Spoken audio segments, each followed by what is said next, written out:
Welcome back. Now, China today said it was going to extend restrictions and inter-district travel as new cases were piling up. They have seen about 100 new cases in the last 1 week, which is quite a jump from the kind of low levels that they had achieved. Meanwhile, UK crossed 50,000 daily cases. That has rung alarm bells, of course, in the United Kingdom. And they're talking about a new variant called the AY.4.2, which they say could be responsible for this. Russia has also seen a spike in cases. They say this is because they still have a large unvaccinated population. Israel, which has a very huge vaccinated population, also began to see a rise in cases because of Delta variant. Should we be worried? Let me go across now to Dr. Shashank Joshi, who's a member of the Maharashtra COVID task force, for more. Dr. Joshi, thank you so much for joining us. That simple question. We're seeing this happen in many parts of the world, in places where vaccine rates with double vaccine of the full population as a percentage are higher than ours, which is why the question, should we be worried? No, absolutely. I think COVID waves follow a cycle. Once a wave gets over, usually between 60 to 90 days, the next wave comes in. And clearly there are new variants of interest and new variants of concern in circulation. So we should not be complacent. Currently, the predominant variant worldwide is Delta. So from the Delta standpoint, India is sitting well because we have developed to some degree Delta immunity because of a very explosive second wave. At the same time, there is no, in festive times, we cannot be complacent. We need to follow COVID appropriate behavior, masking, and continue our vaccination. The AY.4.2, which is seen in UK, AY.4 has been regularly reported in September in India. And remember, from AY.1 to AY.12, we have seen the whole lineage. These are called as Delta derivatives. So the genomic scientists and the consortium of genome surveillance in India has been regularly seeing these Delta derivatives. Because the predominant spread across the world is now the Delta strain, whether it is China, whether it is Russia, whether it is Israel, UK, or US. It is the Delta variant which is the most transmissible variant, and it is the Delta derivatives which are causing havoc.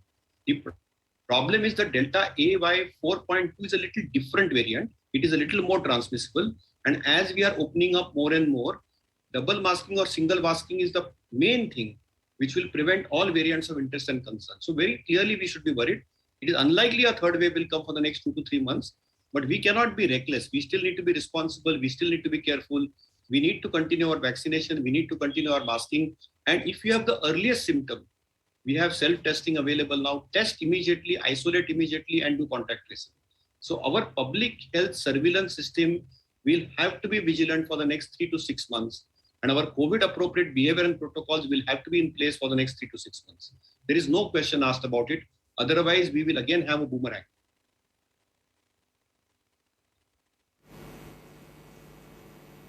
So, doctor, tell me a bit about this AY.4.2 variant, because INSACOG now says that they have found a few cases in India.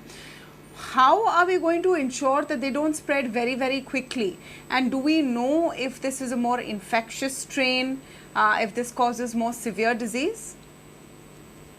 United Kingdom is concerned that Delta AY.4.2 is more transmissible, and it probably might have more adhesion to the ACE receptor. As far as India is concerned, INSACOG has regularly reported AY.1 to AY.12, and none of the Indian cases has shown any clinically relevant data to suggest anything which is worse than the previous variant. So from an Indian standpoint, it is premature to comment, but whatever little we know, there is no alarm. Because that so-called Delta plus or the Delta derivatives which you are seeing, their behavior pattern is very similar to what has been seen observed.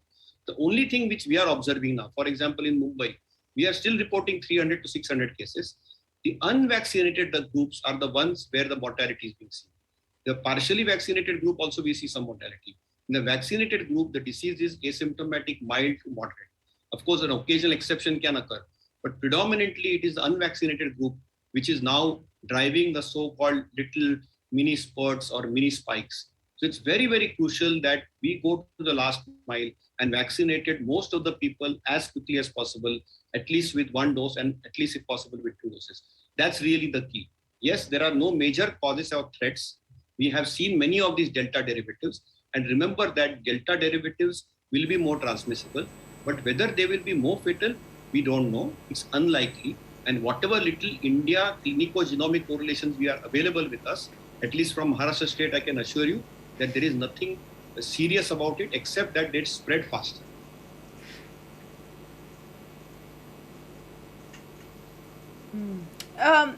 Dr. Joshi, you know, as far as the unvaccinated population is concerned, I mean, recently we spoke when India administered 1 billion doses of the COVID-19 vaccine, and of course, hugely proud moment.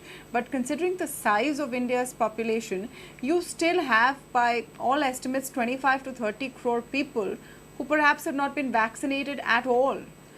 Children have not been covered at all, of course, in India and across the world. So this is the concern. Could a new variant come and upset the apple cart with such a large number of people in absolute terms who are still unprotected?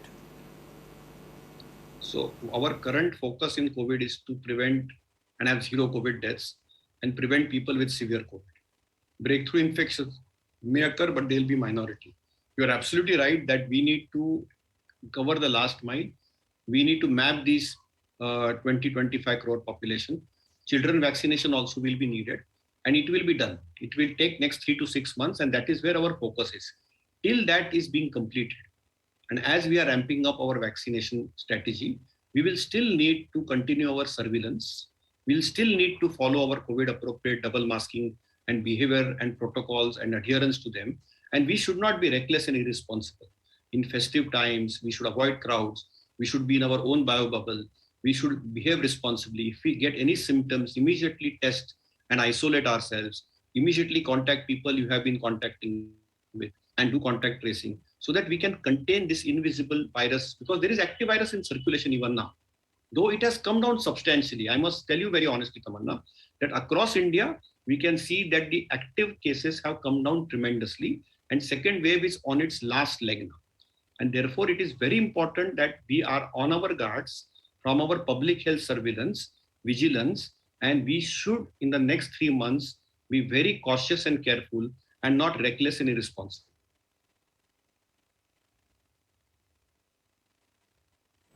Yeah. Just one more question, Dr. Joshi. Do you think we need to be a little more careful with international travel right now? I know I'm saying this on a day when we have actually opened up, tourists to come into India more easily than before. They can come on charter flights as well. But do you think that we need to be a little more careful? Remember, UK accounts for some of our largest numbers in terms of inbound tourists. Tamanna, we need to be cautious and careful. But remember, predominant global strain and the most dominant strain is still Delta. And Delta is what we have and it came from us. So I don't see that as a major challenge. We need to be vigilant. We need to have our public health inbound and outbound strategies in place. We need to have our testing in place, and we should have some strict protocols. But I think now there is a reasonable Delta immunity also.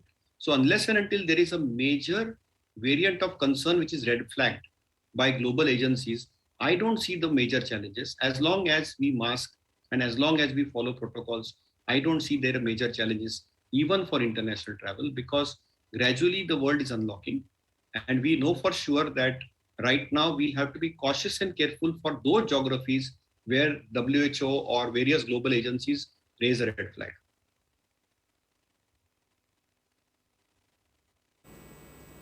Thank you so much, Dr. Joshi, for joining us with this very crucial insight to what we're seeing around the world. Yes, cases are rising. Cases are rising in populations that are more vaccinated in terms of percentage than we are, but there are different factors for each of these places. Because of the horrific second wave we've had, ironically, in a way, we seem to be more protected as far as Delta and its subvariants are concerned. Let's keep our fingers crossed and hope it stays that way. Thank you so much once again.